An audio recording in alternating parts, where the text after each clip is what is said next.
From the Wreck by Adam Lindsay Gordon ôTurn out, boys. ÖThe's up with our super tonight? The manĺs mad, 2 hours to daybreak ÖThe swear, stark mad. Why, there isn't a glimmer of light. ôTake Bolingbroke, Alec, give Jack the young mare. Look sharp. A large vessel lies jammĺd on the reef, and many on board still, and some washĺd on shore. Ride straight with the news, they may send some relief from the township, and we can do little more. You, Alec, you know the near cuts. You can cross ÖThe Sugarloafĺ ford with a scramble, I think. Don't spare the blood filly, nor yet the black horse. Should the wind rise, God help them. The ship will soon sink. Old Peterĺs away down the paddock, to drive the nags to the stockyard as fast as he can, a life and death matter. So, lads, look alive. Half-dressĺd, in the dark, to the stockyard we ran.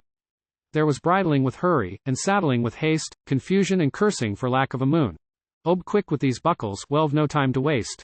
Mind the mare, she can use her hind legs to some tune. Make sure of the crossing place. Strike the old track, they've fenced off the new one. Look out for the holes on the Wombat Hills. Down with the slip rails, stand back.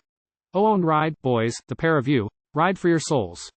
In the low branches heavily laden with dew, in the long grasses spoiling with deadwood that day, where the blackwood, the box, and the bastard oak grew. Between the tall gum trees we galloped away, we crashed through a brush fence, we splashhed through a swamp, we steered for the north near ÖThe Eaglehawkle's nesto, we bore to the left, just beyond ÖThe Red Campo, and round the black tea tree belt wheeled to the west. We crossed a low range sickly scented with musk from wattle tree blossom, we skirted a marsh, then the dawn faintly dappled with orange the dusk, and pealed overhead the jail's laughter note harsh, and shot the first sunstreak behind us, and soon the dim dewy uplands were dreamy with light, and full on our left flashed ÖThe reedy laguno, and sharply ÖThe Sugarloafĺ reeled on our right.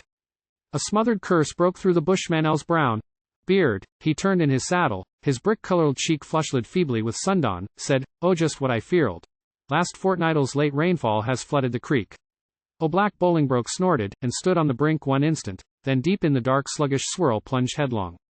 I saw the horse suddenly sink, till round the manĺs armpits the waves seemed to curl. We followed, one cold shock, and deeper we sank than they did, and twice tried the landing in vain. The third struggle won it. Straight up the steep bank we staggered, then out on the skirts of the plain. The stockrider, Alec, at starting had got the lead, and had kept it throughout. Was his boast that through thickest of scrub he could steer like a shot, and the black horse was counted the best on the coast. The mare had been awkward enough in the dark, she was eager and headstrong, and barely half broke. She had had me too close to a big stringy bark, and had made a near thing of a crooked she oak. But now on the open, lit up by the morn, she flung the white foam flakes from nostril to neck, and chased him, hatless, with shirt sleeves all torn, for he may ride ragged who rides from a wreck. And faster across the wide heath we rode till we raced. Then I gave her head, and she, stretching out with the bit in her teeth, she caught him, outpaced him, and passed him, and led. We neared the new fence, we were wide of the track. I looked right and left, she had never been tried at a stiff leap. Was little he cared on the black. You'll more than a mile from the gateway, he cried. I hung to her head, touched her flank with the spurs, in the red streak of rail not the ghost of a gap. She shortened her long stroke, she pricked her sharp ears, she flung it behind her with hardly a rap. I saw the post quiver where Bolingbroke struck, and guessed that the pace we had come the last mile had blown him a bit. He could jump like a buck. We galloped more steadily then for a while. The heath was soon passed, in the dim distance lay the mountain. The sun was just clearing the tips of the ranges to eastward. The mare, could she stay? She was bred very nearly as clean as a clip's. She led, and as oft as he came to her side, she took the bit free and untiring as yet. Her neck was arched double, her nostrils were wide, and the tips of her tapering ears nearly met. You're lighter than I am, said Alec at last. Horse's dead beat and the mare isn't blown. She must be a good one, ride on and ride fast, you know your way now. So I rode on alone. Still galloping forward we passed the 2 flocks at Mullintyre's hut and Malalistrel's hill. She was galloping strong at the Warrigal rocks, on the Wallaby range she was galloping still, and over the wasteland and under the wood, by down and by dale, and by fell and by flat, she galloped, and here in the stirrups I stood to ease her, and there in the saddle I sat to steer her. We suddenly struck the red loam of the track near the troughs, then she reeled on the rise, from her crest to her croup covered over with foam, and blood red her nostrils, and bloodshot her eyes, a dip in the dell where the wattle fire bloomed, a bend round a bank that had shut out the view, large framed in the mild light the mountain had loomed, with a tall, purple peak bursting out from the blue.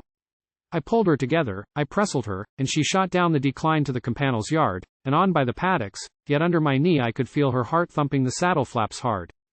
Yet a mile and another, and now we were near the goal, and the fields and the farms flitted past, and elltwixt the two fences I turned with a cheer, for a green grass-fed mare elltwas a far thing and fast, and laborers, roused by her galloping hoofs, saw bare-headed rider and foam-sheeted steed, and shone the white walls and the slate-colored roofs of the township. I steadied her then, I had need, where stood the old chapel, where stands the new church, since chapels to churches have changed in that town. A short, sidelong stagger, a long, forward lurch, a slight, choking sob, and the mare had gone down. I slippled off the bridle, I slackened the girth, I ran on and left her and told them my news. I saw her soon afterwards. What was she worth? How much for her hide? She had never worn shoes.